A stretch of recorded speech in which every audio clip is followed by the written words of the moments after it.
Today, we are diving into one of the most mind-blowing engineering projects on the entire planet, Saudi Arabia's plan to build a massive, artificial river right through the middle of the desert. Seriously, it's an incredible story about unimaginable wealth, a desperate need for water, and a huge technological gamble that could literally reshape a nation. Think about that for a second. It really gets to the heart of the paradox that is Saudi Arabia. It's a kingdom we all associate with endless oil and just staggering riches. But it's always been haunted by this one critical weakness, a severe, extreme lack of water. This single challenge has defined pretty much everything about its past, its present, and its future. And here it is, the single most important number you need to understand why zero. That's how many natural, permanent rivers exist in the entire country. None. It is the largest nation on Earth without a single river to its name. So let's start by setting the scene here, because to really get why the solution is so crazy, you have to appreciate the sheer scale of the problem. We're talking about a kingdom literally built on sand, and it's facing a water crisis of monumental proportions. You've got this perfect storm of factors. First, 98% of the country is just scorching desert. The capital city, Riyadh, gets about 116 millimeters of rain a year. That's it. And on top of all that, the population has just exploded, from around 3 million people in 1950 to over 26 million today, and every single one of them needs more water. Now, for decades, the kingdom thought it had a secret weapon, something hidden deep underground. But, as we're about to see, that solution was really just built on borrowed time. The answer, for a while, was something called fossil water. Now, this isn't your everyday groundwater. This is ancient water that's been trapped in deep underground aquifers for millions of years. And here's the crucial part. It's non-renewable. Once you use it, it is gone for good. It takes literally millennia to replenish. And this is the perfect way to think about it. For a long time, this finite resource was supplying up to 70% of the country's needs.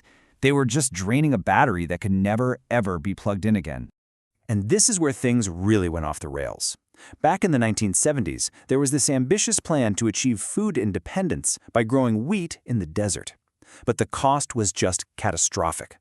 By 2003, farming was gulping down an unbelievable 85% of that precious fossil water. Then, in 2016, a NASA report sounded the alarm. The country was losing 2 trillion liters of this irreplaceable water every single year. They had no choice but to shut the whole thing down. This chart just says it all. Look at that massive slice of the pie. 85%. The dream of greening the desert literally drained the ancient wells dry.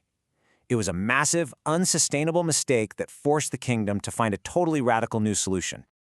Okay, so with its ancient wells running dry, Saudi Arabia turned to a plan that honestly sounds like something straight out of science fiction. If nature won't give you a river, well, you just build one yourself. And they are not thinking small. The plan is for a network of underground pipes that will stretch a staggering 12,000 kilometers. This isn't just some pipeline. This is being designed as a nationwide, totally man-made river system. And to really wrap your head around that 12,000-kilometer number, just look at this comparison. This network is nearly double the length of the Nile River, which is the longest natural river on the entire planet. In fact, if you laid these pipes end to end, they would be long enough to circle the globe. The scale is it's mind-boggling. So that leads to the really obvious question, right? Where on earth do you get the water to fill a 12,000-kilometer river? Well, the answer lies just offshore, in the Red Sea and the Persian Gulf. This entire project is powered by desalination, the industrial process of taking salty seawater and turning it into fresh, drinkable water. One of the main ways they do this is a technology called multi-stage flash. You can think of it as kind of brute force method.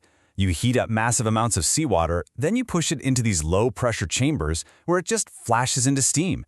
That steam is then collected, cooled, and condensed into pure water.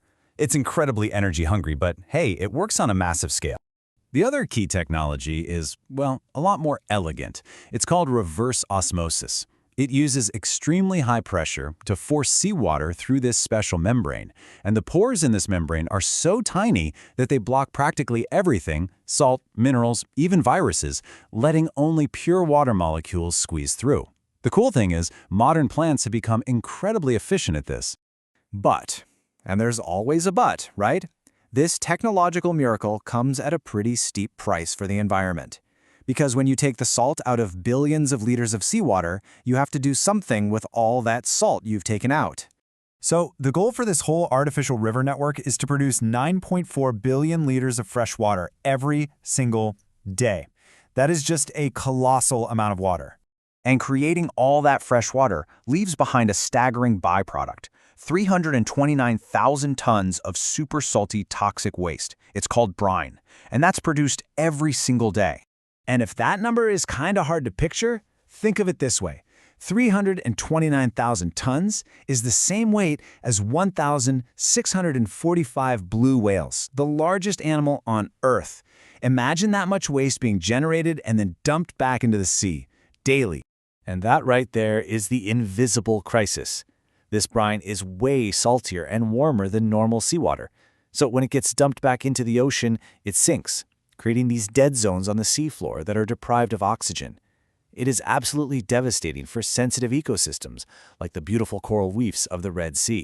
So, as the kingdom races to secure its water future, it's also facing this second race, a race to fix the environmental damage that its own solution is causing.